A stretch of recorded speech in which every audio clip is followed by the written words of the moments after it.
Olá pessoal, sejam todos bem-vindos e bem-vindas. Esse é o podcast Entrevistas da Michael Page. Hoje trazendo um episódio fantástico, eu tenho certeza que vai trazer uma contribuição para todo mundo. Mas antes já quero pedir para vocês deixarem um like aqui no vídeo, seguir o nosso canal no YouTube, também seguir no Spotify para que vocês acompanhem todos os episódios do Entrevistas à medida que vai saindo sempre um conteúdo para impactar na sua carreira. E hoje o episódio a gente vai falar sobre síndrome do impostor, síndrome da impostora. Eu tenho dois convidados fantásticos para que a gente possa aí decupar esse tema e principalmente a gente desmistificar, mas principalmente como que a gente pode trabalhar esse elemento que hora ou outra aparece na maior parte das vidas das pessoas. Quero já começar aqui já pedindo Lucas Papa. Se apresenta aqui para a turma. Quem é você além do seu CV? Bom, primeiro, obrigado pelo convite. Prazer poder estar aqui. Eu sou pai do Bernardo, meu filho de 4 anos. Me rendi também recentemente, virei pai de pet também, sou pai da Maia, uma Golden aí de 3 meses. E também sou fundador de do Projeto Ser, que é um projeto social que ele mobiliza e capacita pessoas para inserção em outros projetos sociais também. Então, isso é um pouquinho do Lucas além do CV. E Lucas do CV aqui na Page? Eu sou o responsável pelas divisões de finanças, tax e legal dentro da Michael Page e da Page Personnel. Muito bom. Agora a nossa convidada super especial aqui, Carol Garrafa. Quem é você além do seu CV? Primeiramente, muito obrigada, Baza, por mais esse convite. Um prazer estar de volta. Quem sou eu além desse CV? É a pergunta que eu faço para todo mundo. Quem é você? E Carol Garrafa, ela é uma pessoa feliz, é assim que eu me denomino. Criei a Santé, um método que é exclusivo, sou sócia e head de People Skills da Link, um termo que a gente mesmo criou para a gente desmistificar aquela parte de soft skills, que de soft não tem nada. Muito bom. E Carol, quero começar com você já. Síndrome do impostor, síndrome da impostora. O que os estudos já mostraram que é realmente, o que talvez é mito e lenda, que a gente muitas vezes escuta, mas não é verdade? Nos ajuda aqui começando dando um contexto aqui, onde vive, como se alimenta, como se reproduzem. Síndrome do impostor. Queria começar dizendo que não deveria ter esse nome, porque 70% da população, de alguma forma, sofre com a síndrome do impostor. Queria começar perguntando, vocês já passaram por alguma situação onde vocês acharam que a autoconfiança estava um pouco abalada na hora de fazer algo? Sim, Lucas? Sim. E você, Baza? Eu posso responder que algumas vezes eu não passei por isso. Muitas vezes eu passei. E é isso, eu queria te perguntar também, para você que está assistindo, ouvindo, é quase que impossível a gente não ter algo que a gente está fazendo e que a gente fala, será que eu sou capaz? O próprio Tom Hanks fala que quantas vezes eu já me perguntei por que eu cheguei até aqui, como eu cheguei até aqui. E a gente costuma falar que síndrome do impostor é quando você tem a sua competência maior do que sua autoconfiança. Porque também a gente não conhece impostores que não são bem-sucedidos. A gente só consegue ter a síndrome se a gente passa por algo que a gente fez e que a gente falou, como que eu tô aqui? Então a gente também tem que desmistificar um pouco o que é essa tal da síndrome do impostor. Olha que interessante, calibrar, então eu estou entendendo aqui esses dois pilares, né?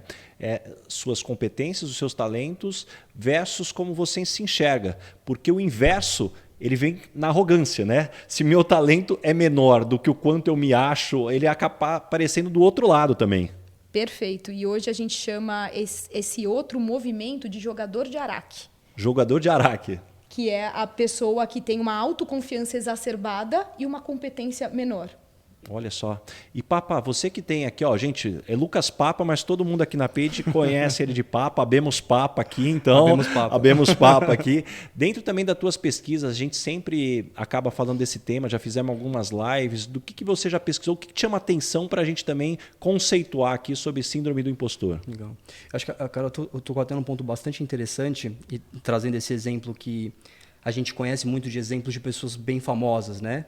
Que ela citou o Tom Hanks, tem também até da própria Michelle Obama também, que recentemente também manifestou que teve, mas é uma síndrome que é espalhada pelo mundo inteiro, né? Todas as pessoas em diversas situações podem ter, tanto num sucesso tão destacado como esse, de uma estrela de Hollywood, quanto a gente também no dia a dia de trabalho, de um sucesso que a gente tem, uma competência muito grande que a gente tenha para exercer uma profissão nossa, o nosso job description, até um pouco acima do que é o nosso job description, mas mesmo assim a gente se vê constantemente se auto-sabotando, né?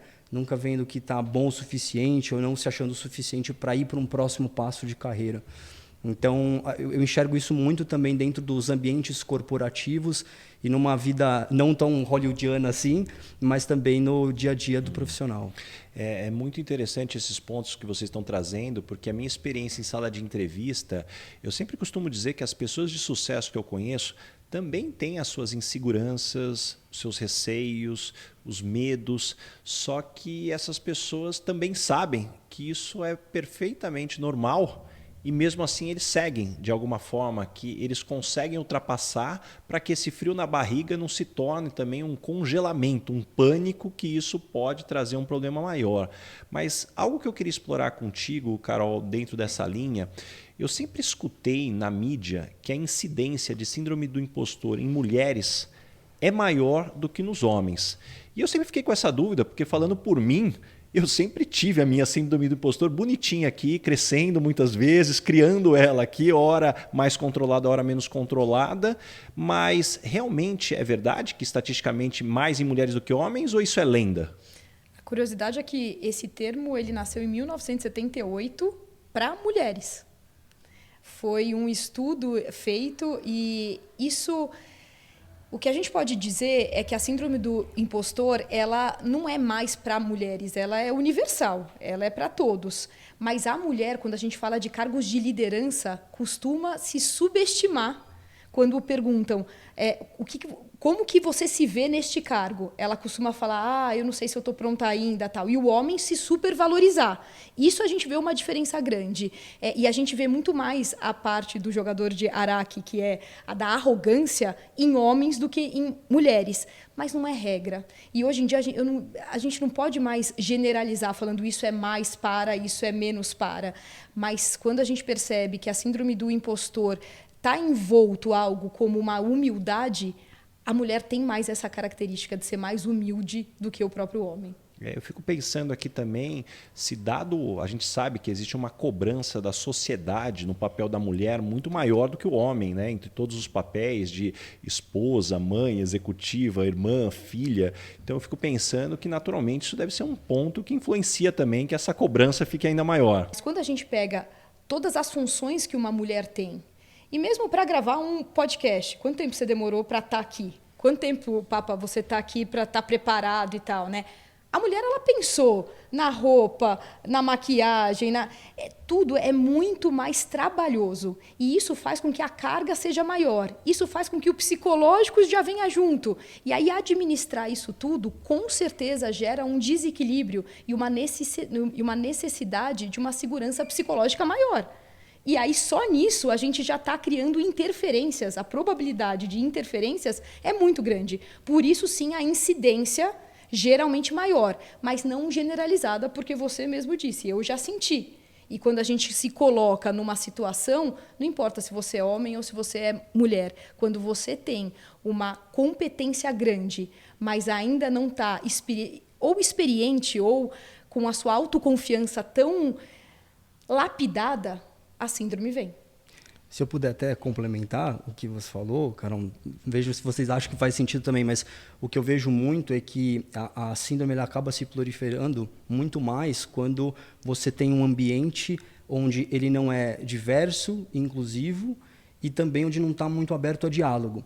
E normalmente ambientes assim são ambientes muito masculinizados, onde não tem tanta diversidade, onde você não é aberto tanto a diálogo.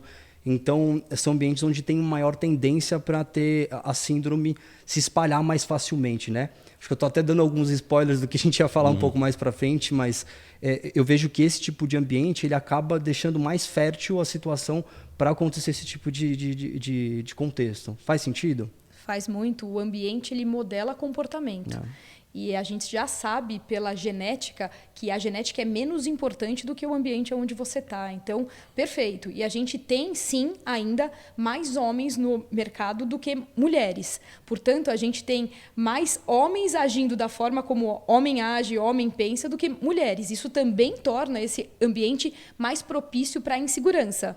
E como a gente já viu, e talvez a gente discuta um pouco mais para frente, aquela pesquisa do Google que fala de times de alta performance, o fator número 1 de você ter um time de alta performance é segurança psicológica. Não é talento e nem você juntar os maiores talentos no mesmo time. Então, olha a importância da gente ter cada vez mais empresas que proporcionem estes ambientes saudáveis.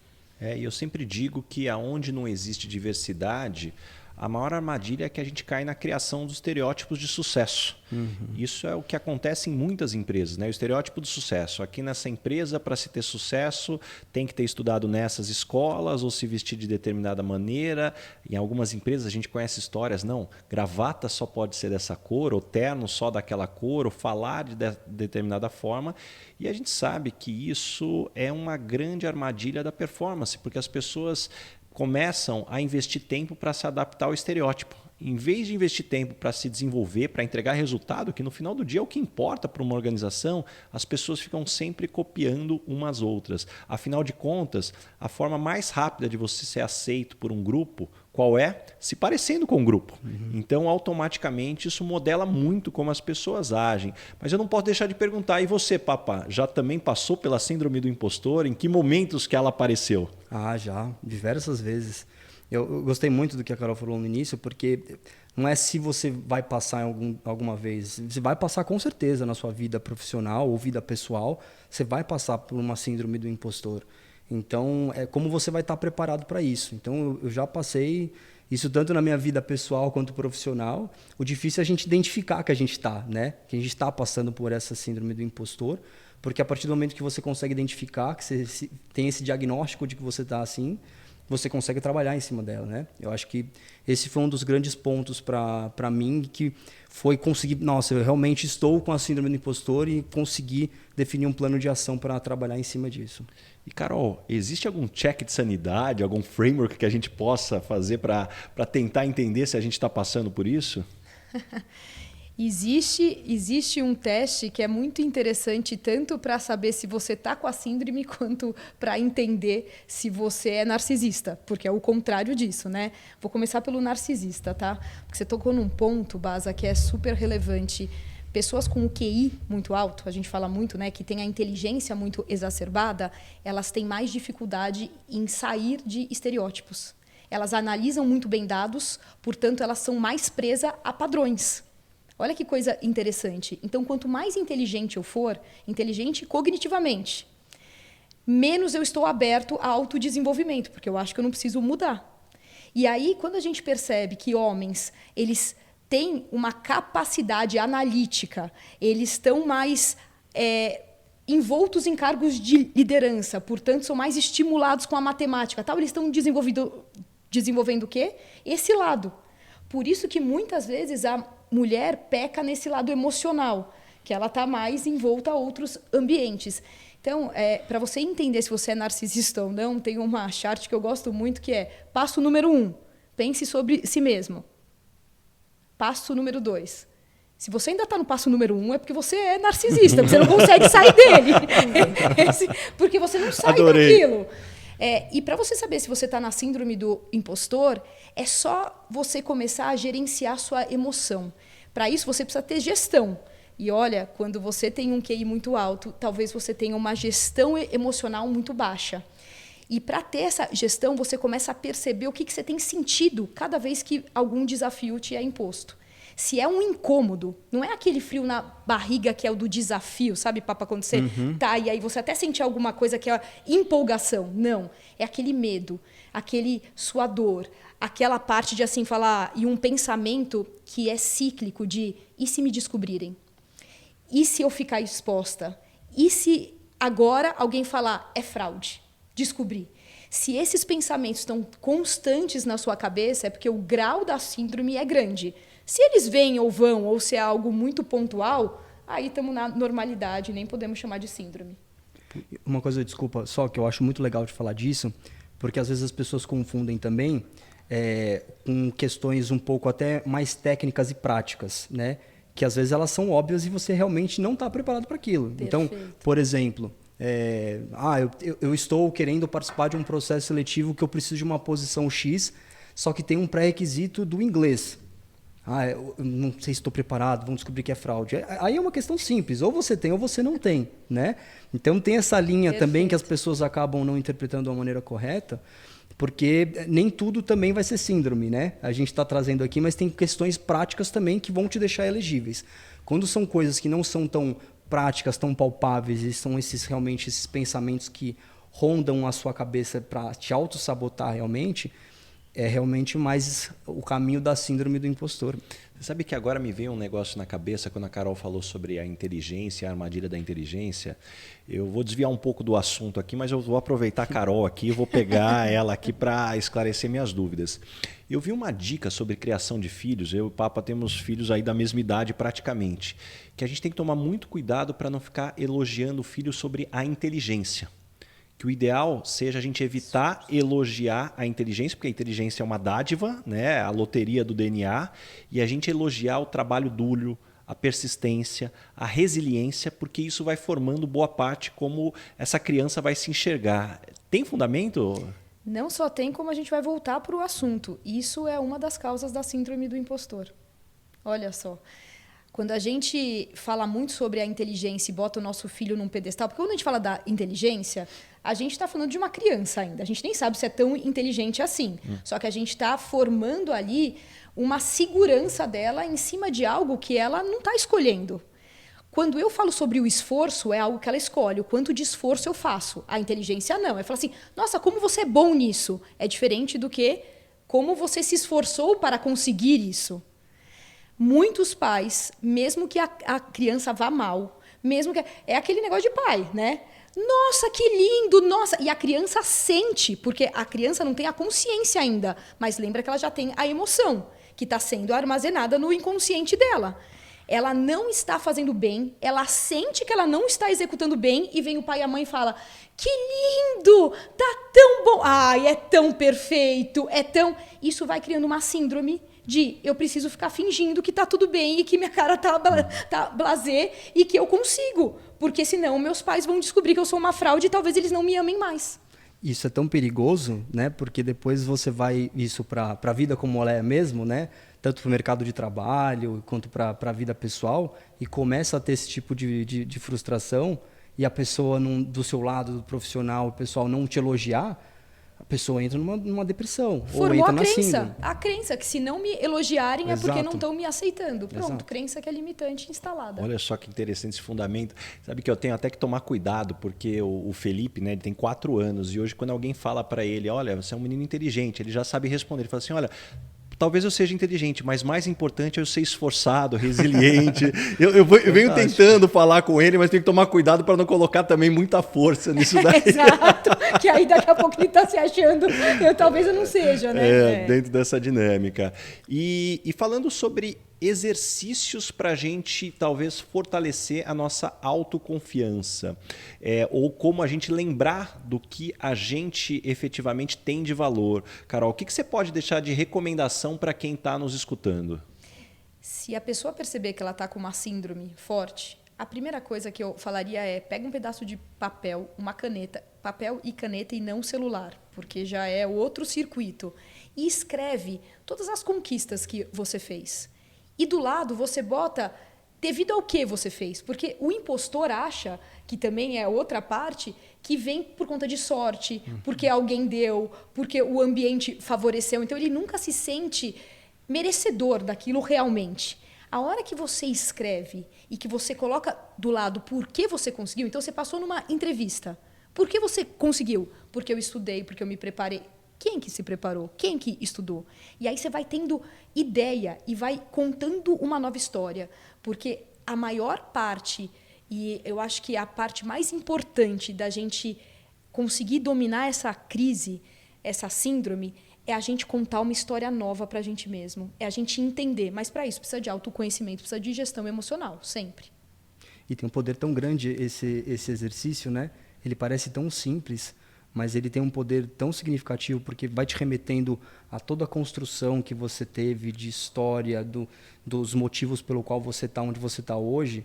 Ele é muito rico, assim, né? E ele é até recomendado, no meu modo de ver, até como uma prevenção, né, da síndrome. Porque você consegue ter um nível de autoconhecimento tão bacana, né, que você começa a entender tanto os seus próximos passos, quanto também entender as suas frustrações. Então, eu acho tem um poder muito significativo um exercício como esse. E é para ir com medo mesmo. Porque é o que a gente estava falando aqui. Assim, a confiança, todo mundo fala muito assim, de como que eu adquiro uma confiança? Você não adquire ela para ir, você adquire ela quando você vai.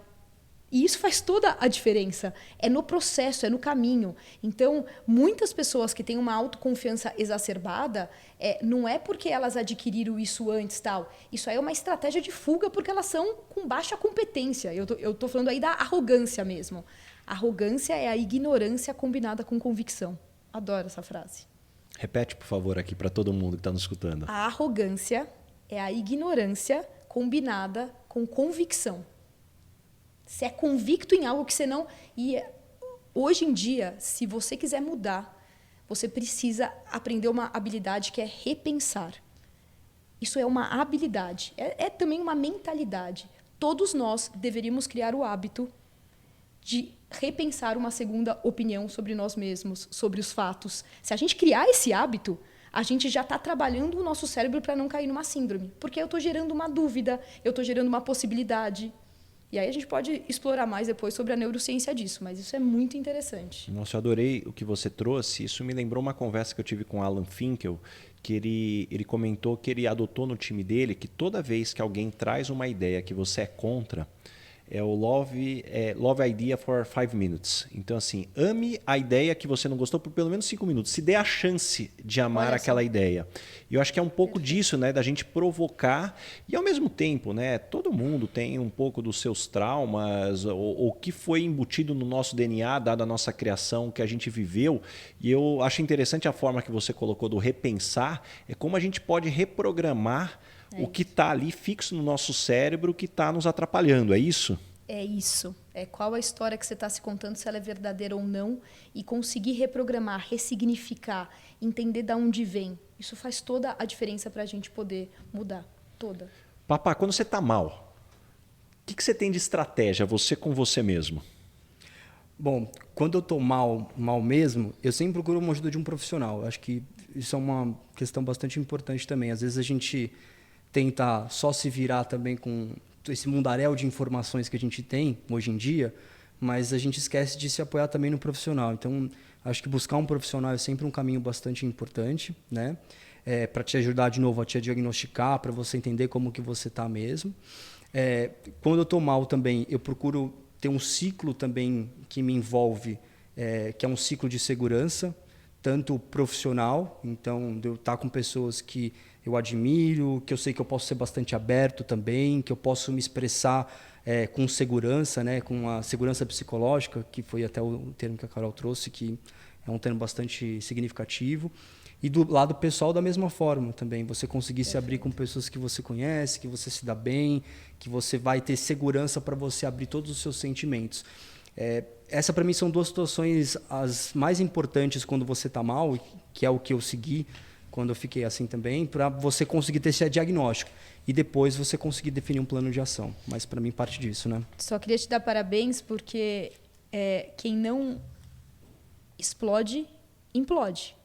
E a hora que você falou que quando você fica mal, você procura ajuda, é a primeira válvula de escape onde a gente está botando para fora algo. E muita gente com síndrome do impostor se esconde. Muita gente que está mal se fecha. E o que a gente mais precisa fazer nessa hora não é mostrar a vulnerabilidade, talvez no trabalho, mas é fora dele buscar ajuda. E um ponto que eu quero também agora puxar, né, para a gente fechar esse primeiro bloco, Carol, a gente falou muito do lado mental, mas eu queria que você nos ajudasse também sobre qual a tua visão sobre o lado físico, né? Da gente comer, fazer exercício, dormir, o quanto que, se não cuidar da máquina, depois não adianta colocar a culpa só no mental. Perfeito. Corpo e mente, sistema integrado. Então, tudo faz parte de um mesmo sistema. E se a sua mente ela não está boa, e você ainda fica mais paralisado, começa pelo outro lado. Começa se alimentando bem, começa fazendo exercício e aí precisa ser constante. Gosto muito do conceito de grit. Grit no inglês é resiliência, mas quando a gente pega o conceito criado, ele pega perseverança e paixão. Se a gente não tem no nosso dia a dia hábitos que a gente faça sempre, como comer bem, se exercitar, como que a gente vai ter isso dentro do nosso cérebro? Se a gente não tem fora, como é que a gente vai nutrir dentro? Então, a importância desse equilíbrio do sistema completo, da gente mostrar para o corpo, gosto muito daquele TED da Amy Cuddy, que ela fala que o corpo fala. E que, às vezes, você precisa começar pelo corpo, quando você está nervoso numa entrevista, fazer as posições de poder, porque você está mandando para o seu circuito que eu não estou tão nervoso assim, por mais que assim você esteja. Então, existem pequenas estratégias, pequenos truques que ajudam a gente a, em uma hora de um nervosismo, alguma hora de um desafio, você conseguir ir lá e fazer. E a hora que você faz, a descarga química que você tem de bem-estar, de uma dopamina, você está fazendo a reprogramação de uma forma inconsciente. Porque muitas vezes a gente fala reprogramação, a gente pensa que... Então repensa. Às vezes, só da gente comer bem, fazer o exercício, a oxigenação já está fazendo esse trabalho. Olha a importância de eu ter isso como hábito.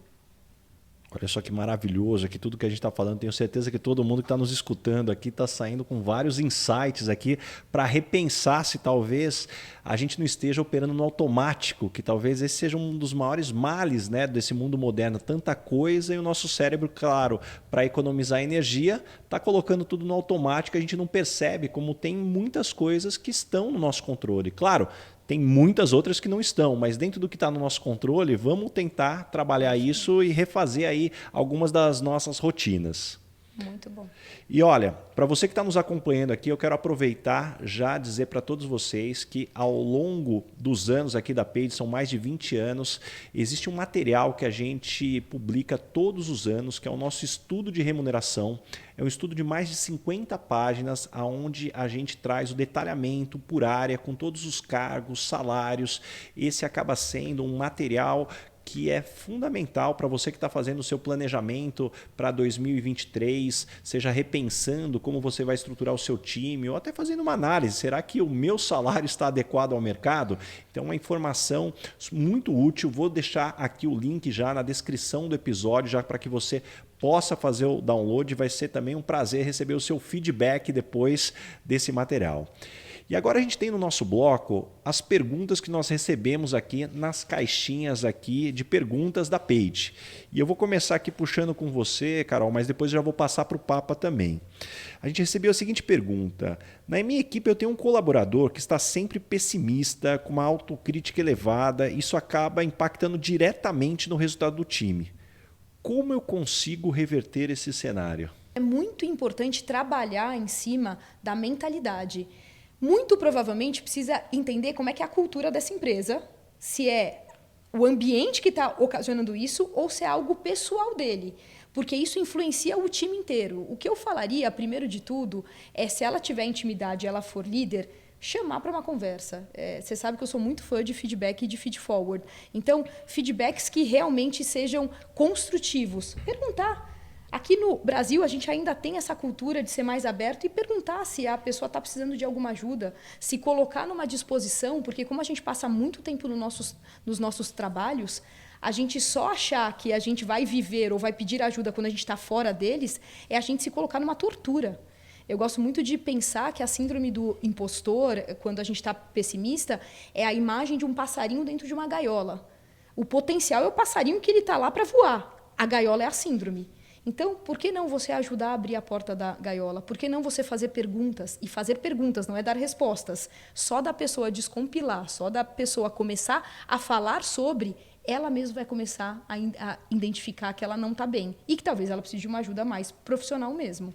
E é interessante, né? Porque eu escutei muitas vezes, quem já acompanha meu conteúdo sabe que eu cito muito a Michelle Obama, quando eu tive a oportunidade de ter um café com ela, e ela falou que muitas vezes quando eu tenho um problema, eu não espero que o meu líder resolva o meu problema.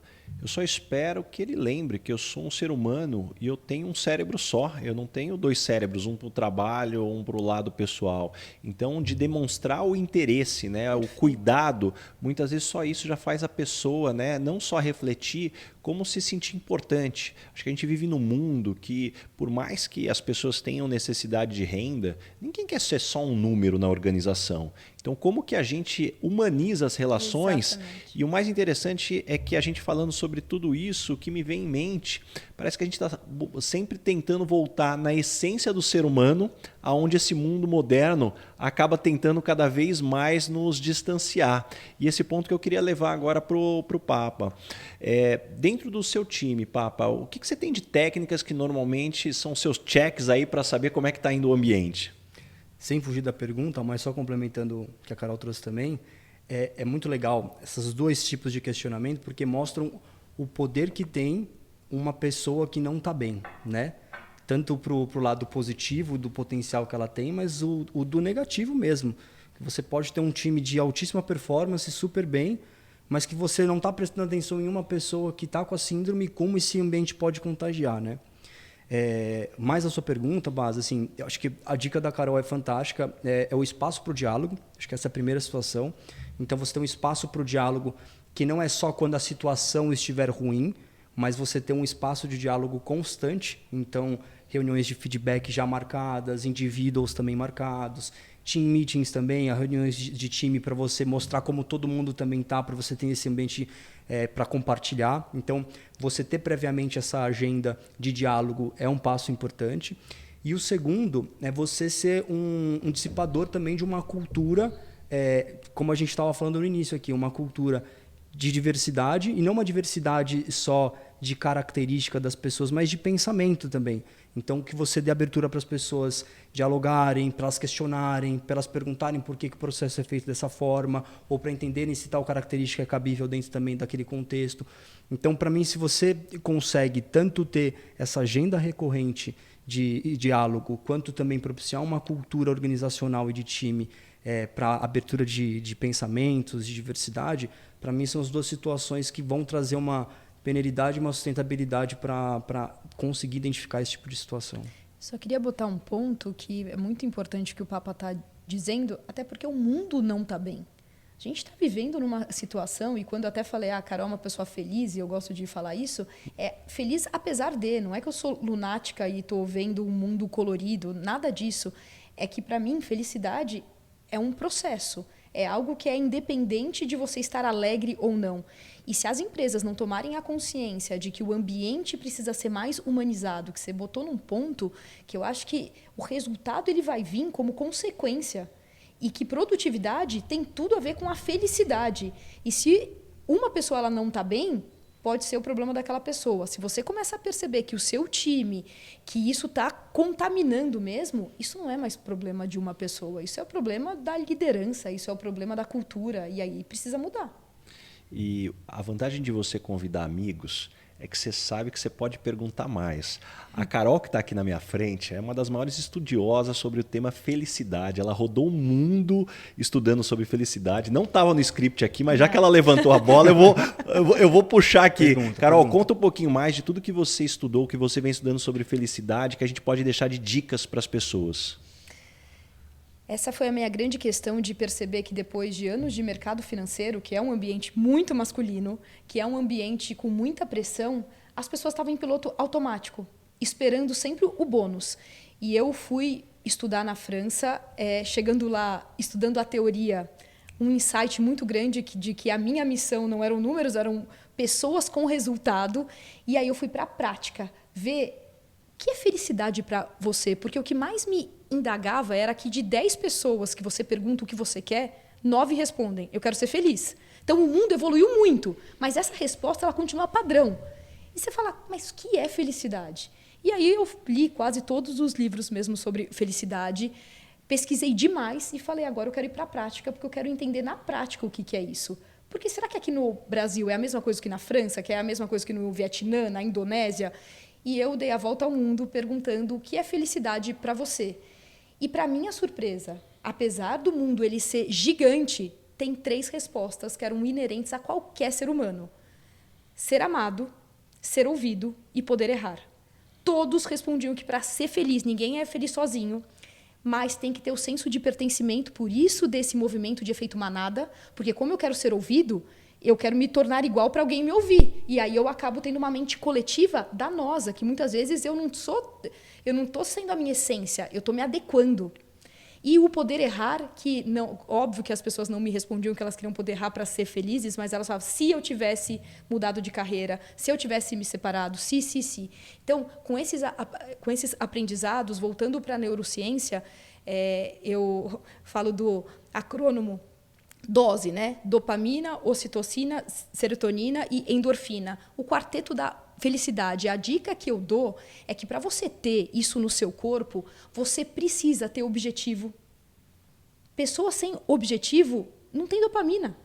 Só que o objetivo, aquela chat também do objetivo de degraus muito grandes, corta esses degrauzinhos, vai tendo objetivos que assim você atinja. Contato com as pessoas. Isso é importantíssimo para ocitocina.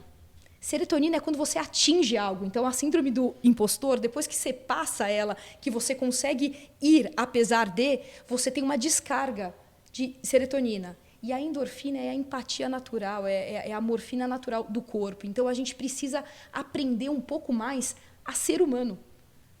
O ser humano precisa ser humano. E a gente está se distanciando disso, a gente está cada vez mais egoísta, a gente está cada vez ouvindo menos.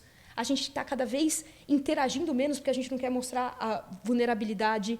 E cada um está sempre querendo ir atrás da perfeição, que aí acho que a rede social é muito danosa, Bas. Eu acho que a gente teve uma disfunção. A tecnologia ela foi muito boa, mas teve uma disfunção na síndrome. Queria até saber a sua opinião, e a do Papa também, sobre rede social e síndrome do impostor. O que eu acredito é que quando a gente fala de felicidade, teve uma evolução do mundo muito interessante, que se a gente pensar a narrativa das religiões sobre felicidade, sempre foi muito baseada na postergação da felicidade. Não importa se minha vida está sendo ruim agora, se eu estou sofrendo, se eu tiver o comportamento adequado, seguir os ritos adequados, eu vou ser feliz num outro plano. E essa foi a narrativa, não é uma discussão sobre religião.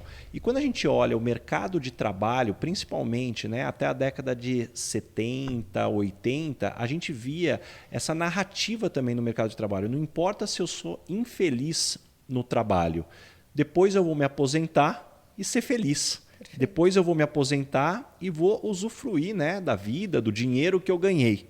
Só que essa narrativa não cola mais. As pessoas querem ser felizes agora. Aliás, tem um passo antes, né? Acho que ninguém mais vai se aposentar, né? O conceito que existia de aposentadoria não vai acontecer mais também. Agora, por outro lado, essa felicidade do agora, quando você traz para o elemento de redes sociais, né, de estar comparando, né, os seus bastidores com o palco dos outros, é onde cria uma pressão que, se você não tomar cuidado, aí a única garantia é da infelicidade mesmo. Como é que você enxerga, Papá? Não, eu acho muito, muito doido pensar nisso, né? Porque a gente está falando de exercícios tão simples, mas como eles são tão significativos. A gente estava falando anteriormente de colocar todas as suas conquistas e como você conseguiu ter essas conquistas, colocar no papel o poder disso. E o poder de você perguntar para você mesmo também o que é ser feliz, o que te faz feliz, é muito grande. Vai ter gente até que vai chorar pensando nisso, né? Porque nem vai saber responder direito. E redes sociais hoje tem um perigo muito grande porque você baseia a sua felicidade nas redes sociais, né? Quem fez esse processo por você foram as redes, não foi você. Perfeito. Foi um processo de autoconhecimento. Então, tem que ter uma blindagem quanto a isso, uma filtragem que você faz. E tem uma rede social também que você tem na vida também do dia a dia, até no próprio trabalho. Então, por exemplo, que pode causar também a síndrome. Você está vendo pessoas super bem-sucedidas quando você compara com você mesmo, mas, na verdade, você está comparando o palco da pessoa com o seu bastidor. O Baza gosta de falar muito isso também. E você acaba entrando também numa crise, numa síndrome do impostor. Então, eu concordo super com essa análise. Você sabe que nesse ponto, eu tenho uma dica aqui, que eu já vou deixar para as pessoas. Eu tenho 9 perfis no Instagram.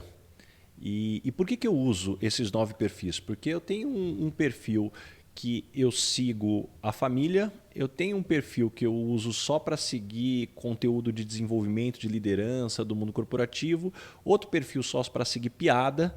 E por que para mim é importante? Porque aí eu escolho o que eu vou absorver de conteúdo. Eu não deixo na mão do algoritmo, porque se eu sigo um monte de coisa, eu estou contando com a sorte que vai vir coisa boa. E aí se você começou a dar atenção para um pouquinho mais de coisa ruim, o algoritmo rapidamente saca e aí não vai dar certo. Então cada louco é a sua mania, né? Eu sei que eu não sou o melhor exemplo, mas o que você faz, Carol, para conseguir nesse mundo que está bombardeando a gente de informação? Como é que você se mantém sã?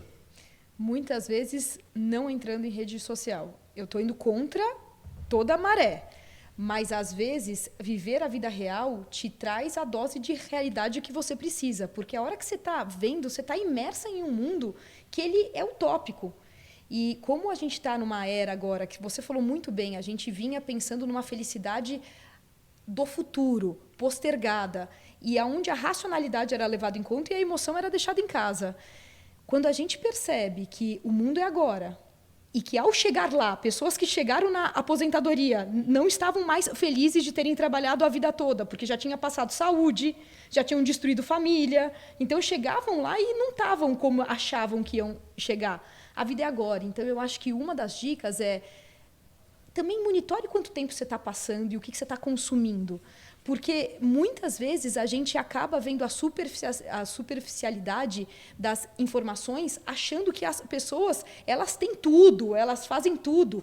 E aí a gente cai no efeito, eu adoro aquele efeito do Dunning-Kruger, que as pessoas que saem da mente de principiante para amadoras são as que mais opinam e vão para a montanha da estupidez, que falam de uma forma que as pessoas acreditam, mas elas estão falando abobrinha. Então, muitas vezes, você está sendo influenciado, você está sendo induzido por pessoas que não sabem do que estão falando. Mas, por falarem bem, e aí a arrogância entra quando a competência é baixa e a autoconfiança exacerbada, você acaba se comparando. E isso é um distrator para a sua síndrome do impostor. Porque aí você acha, fala assim, como que eu não sabia disso? E muitas vezes, então, a forma de, muitas vezes, eu me defender é desligar total e falar qual que é a vida real disso. A gente tem uma sorte de trabalhar ajudando pessoas. E aí, quando você ajuda, você entende que esse é o mundo real. É você dá, você recebe ajudando. E essa já é uma forma do meu dia a dia estar um pouco blindada desse mundo tão utópico e tão surreal que a gente vive hoje. E você, Papa? Como é que você se blinda? Olha, eu sendo entrevistadora. Vou falar que, como pai do Bernardo da Maia, tá um pouco difícil ter tempo para mexer em rede social. Mas eu gostei muito do que você falou, porque quando você vai mexer na rede social com consciência, quando você não está naquela inércia de só mexer, de só ficar passando por passar, você está com consciência para mexer, você tem um objetivo naquilo. Então, quero consumir um conteúdo de liderança. Pô, vou lá falar com o conteúdo do Baza. Né? Você está com consciência para ver aquele conteúdo. Então, você tem mais discernimento. E pode ser uma consciência. Quero olhar por puro entretenimento só para diversão mesmo. Então, acho que quando eu tenho essa consciência para ver a rede social, fica mais fácil ter essa blindagem também. E um ponto aqui para a gente fechar esse bloco, eu não sei se é algo pessoal, e aí eu quero até a opinião de vocês, ou se vocês percebem isso. Eu tenho um cuidado muito grande com, não sei se o nome é energia ou de manter minha positividade. Então, de certa forma, eu acabei criando um radar para quando eu percebo, sei lá, uma energia mais negativa, uma notícia que vai para um lado errado, eu automaticamente já me acende. Normalmente eu não vou no automático. Tanto que a minha esposa brinca, ela fala assim, pô, você é uma pessoa super de mente aberta, mas você é preconceituoso com energia ruim. Parece que eu começo a sentir alguma coisa ali. Eu não sei se isso é algo racional ou não, o quanto que isso é programação mental. Me ajuda, Carol? Isso é totalmente racional, porque você está trazendo para a consciência. Então, você já está declarando isso, né? Uma baita de uma estratégia bacana, porque a gente tem esse radar natural no nosso cérebro, tanto que quando as mulheres acham que elas vão ficar grávidas, elas não querem, elas só veem outdoor de bebê ou vê carrinho passando, o homem, quando quer comprar um carro, só vê o carro na rua, é um radar natural. Quando a gente declara e traz isso para a consciência, você está usando de uma estratégia de defesa que é muito inteligente e que é muito boa, porque você já sabe que aquilo te gatilha para um lado ruim e você quer se afastar disso. E aí a gente tem esse metaprograma que a gente chama de ou você se afasta do que gera dor ou você se aproxima do que te dá prazer. A gente aprendeu durante muito tempo a se afastar do que gerava dor. Só que com isso a gente ficava pensando sobre isso. A hora que você escolhe os conteúdos que você vai fazer, você tem a consciência do que você escolhe, você quer aquilo, você está se aproximando mais do que você acredita. E, portanto, você está tendo mais fé do que medo. E por que eu faço, entre aspas, aqui a fé? Porque a fé é uma escolha. Você está escolhendo isso. Você escolhe não entrar mais nisso. Você escolhe não olhar mais o que está na energia ruim. Não é algo que assim você faz porque você está sentindo só. Você sente e você age. O medo é automático. Então, o sentir você vai sentir. O que você vai fazer a partir daquilo, a sua ação, a gente chama de escolha. Por isso que a gente precisa escolher. Por isso que a gente tem que dirigir a vida como um automóvel, que é olhando para frente, é olhando o que está na frente. Olhar no retrovisor é para ver o que passou, mas quem que dirige olhando para trás? É para ver, para ressignificar, para reprogramar. Mas pisar no acelerador, prestar atenção, ter o controle, é fazendo as escolhas certas. Então, escolha. Muito bom. Gente, que episódio é esse? Esse é aquele episódio que a gente tem que colocar no radar aqui para escutar todo mês aqui, para a gente relembrar e não deixar escapar nada. Muito bom mesmo. E a gente chegando agora no final, eu queria aproveitar a gente passar por um momento de dicas. Assim. Eu vou começar com você, Papá. De tudo que a gente falou aqui, seja relacionado ao tema ou que te remete, o que você deixa de dicas de filmes, livros, séries, o que a gente pode deixar aí para quem está nos assistindo e nos escutando? Acho assim, de dicas, assim, pensei num livro aqui para indicar que tem super a ver com o tema, que é A Coragem de Ser Imperfeito, da Brené Brown. É muito bom o livro. Minha esposa também leu, acho fantástico. Recomendo super. E se eu puder dar uma dica também final de tudo que a gente falou aqui, principalmente em ambiente corporativo, propicia essa cultura de diálogo e de ambiente aberto para dúvidas, para a pessoa se expor. Isso tem uma construção e um poder enorme dentro da organização e dentro do futuro da companhia. Adorei. Carol, deixa aqui as dicas, aqui, mensagem para todo mundo que está nos escutando. Vou deixar a dica de um livro do Adam Grant, que é Think Again, que é Pense de Novo. Que é tudo que eu falei aqui embasa muito o que está ali, né? Que a gente precisa ter essa característica, esse hábito de repensar, da gente não ter algo que a gente acha que é padrão, e aí a gente fala, né, da flexibilidade cognitiva, de ter caminhos que sejam diferentes, né? Eu acho que essa é a dica principal. Mas eu queria deixar só um recado. A síndrome do impostor, ela é vista como sempre negativa. E ela pode ter uma conotação positiva, pensando que quem tem a síndrome já teve algum tipo de sucesso e trabalha mais duro, faz double check, tem uma humildade para trabalhar. Então, é pegar toda essa parte. Se você já sentiu isso, é porque você é humano e porque você já entendeu que a gente não sabe de tudo. Ainda mais na era que a gente tem hoje. A gente sabe muito pouco.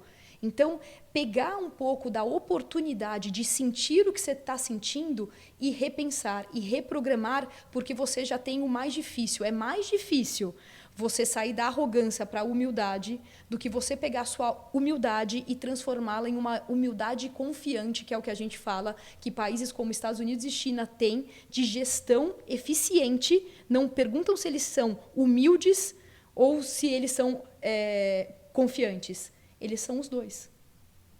Então, o que eu queria era passar isso, é a humildade confiante. Esse é um ponto aqui, ó, a gente já estava acabando, mas eu já vou esticar um pouco, o pessoal da produção vai me matar, mas eu não vou deixar escapar, porque às vezes eu sinto isso sim, que no Brasil a pessoa muito confiante, ela é tolhida. Muitas vezes porque ela é vista como arrogante. Então, aquela criança muito confiante, os pais, tá se achando. Puxa, isso é cultural, né? É um negócio para a gente tomar muito cuidado. E a gente vê, por outro lado, a humildade como baixa autoestima. Olha como a gente está nas duas pontas. E não é nada disso. A humildade do latim vem de terra, que é pé firme. É você entender aonde você está. E a autoconfiança, ela deveria ser algo muito privilegiado. A gente tem que confiar em si. Se a gente não confiar na gente, quem vai? Só que a gente tem que questionar os métodos. Então, é ter a humildade de entender que ter a autoconfiança de achar que eu posso e a humildade de questionar se eu tenho recurso, se eu estou no caminho certo, se eu estou fazendo do jeito certo. Por isso que é humildade confiante. Nossa, que demais, que episódio fantástico. Ó, antes da gente finalizar aqui, quero de novo pedir para que todo mundo aqui que está nos escutando, nos assistindo, não deixe de se inscrever aqui no canal do YouTube, já clica ali no sininho já para ser avisado aí as notificações de todos os episódios que a gente vai lançando. Segue também o Entrevistas no Spotify para que você já tenha aí todos os episódios já no seu celular, no seu computador, para você acompanhar todo o conteúdo que a gente está lançando.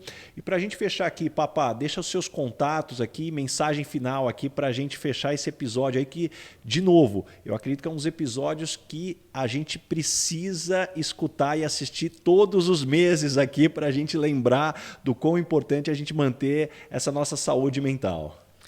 Bom, dos meus contatos, acho que o LinkedIn vai ficar o mais fácil para depois me acharem lá, Lucas Papa. Depois vocês conseguem me achar para a gente falar por lá também. E de dica final, para mim, o que fica muito válido aqui, mais importante, é também a gente conseguir ter esses exercícios de autoconsciência, né? De novo, quando a gente consegue diagnosticar como a gente está, independente se a gente está com a síndrome ou não, mas entender como que você está neste momento, ajuda você a definir os passos seguintes. Então, você ter esse exercício de autoconhecimento constante, para mim, é um mantra para a gente seguir. Muito bom.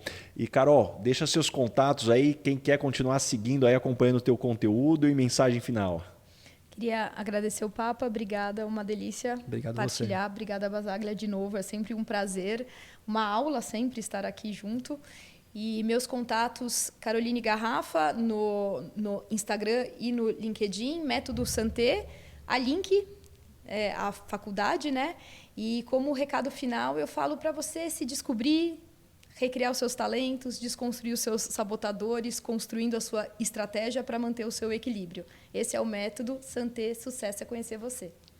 Muito bom, gente. Bom, para a gente fechar aqui, esse foi mais um episódio de Entrevistas. Para quem ainda não tinha me acompanhado, Ricardo Basaglia, CEO da Michael Page, fã da Caroline Garrafa, fã do Lucas Papa aqui. E ó, não deixa de se inscrever no site da Michael Page, no site da Page Personnel, onde a gente tem todas as vagas que nós estamos trabalhando para que você que está procurando um emprego ou está pensando numa transição de carreira, coloca o perfil no nosso radar aqui para que eventualmente a gente possa aqui já considerar você nos processos seletivos. E novamente, o nosso estudo de remuneração já está disponível, é o estudo onde a gente, com mais de 50 páginas, todas as áreas, detalhados por cargo, os salários, para que você possa ter o seu planejamento para 2023. Mais uma vez, muito obrigado para todos vocês que nos acompanharam. Te vejo no próximo episódio.